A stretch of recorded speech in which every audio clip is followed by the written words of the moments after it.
Guideline दरों पर सरकार लोगों के हित में बहुत सारे रिफॉर्म्स, पंजीयन की प्रक्रिया में बहुत सारे रिफॉर्म्स लगातार ला रही है। पिछले 2 वर्षों से रिफॉर्म पर लगातार काम किए गए हैं, चाहे पूरे व्हाट्सएप से सुविधाएं प्राप्त करना हो, चाहे स्वतः नामांतरण की प्रक्रिया हो। इस तरह के बड़े बड़े रिफॉर्म्स को सरकार ने अंजाम दिया है पंजीयन के क्षेत्र में। जहाँ तक गाइडलाइन का विषय है, सरकार पूरी तरह से जनता के साथ खड़ी है।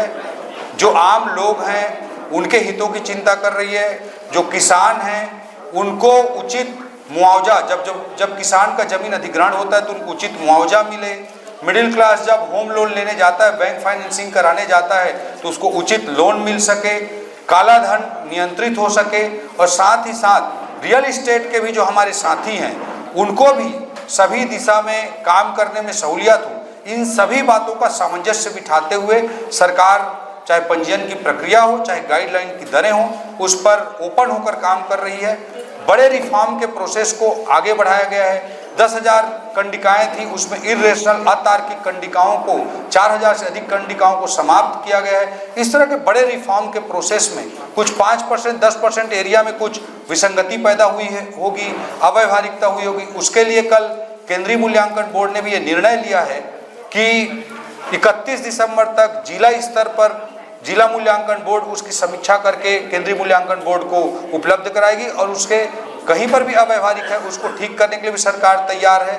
और दूसरी ओर मैं कहना चाहता हूं कि जो इंक्रीमेंटल रेट था 15,000 फीट तक किसी भी रजिस्ट्री में स्क्वायर फीट पे गणना होती थी, उसको भी कल केंद्रीय मूल्यांकन बोर्ड ने समाप्त कर दिया है। अब नगर निगम क्षेत्रों में 50 डिसमिल तक, नगर पालिका क्षेत्रों में 37 डिसमिल तक, और नगर पंचायत क्षेत्रों में 25 डिसमिल तक स्क्वायर फीट रेट पे गणना होगी, और उससे ऊपर की जमीन हेक्टेयर की रेट पे गणना होगी।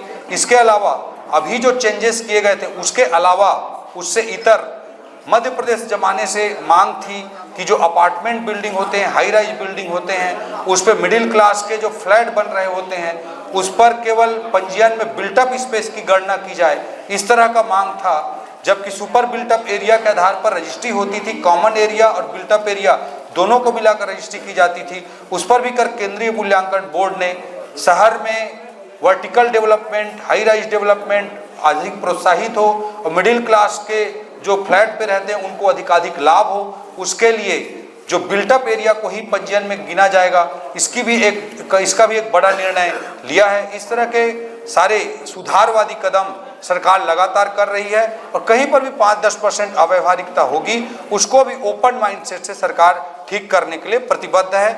आम जनता के होम लोन की दृष्टि से, किसानों के मुआवजे की दृष्टि से, या रियल इस्टेट के साथियों के काम करने की दृष्टि से, सभी दृष्टिकोण से सामंजस्य स्थापित करते हुए सरकार काम कर रही है। और साथ ही साथ काले धन पर नियंत्रण लगे, इस दिशा में भी सरकार के प्रयास लगातार जारी हैं और जारी रहेंगे।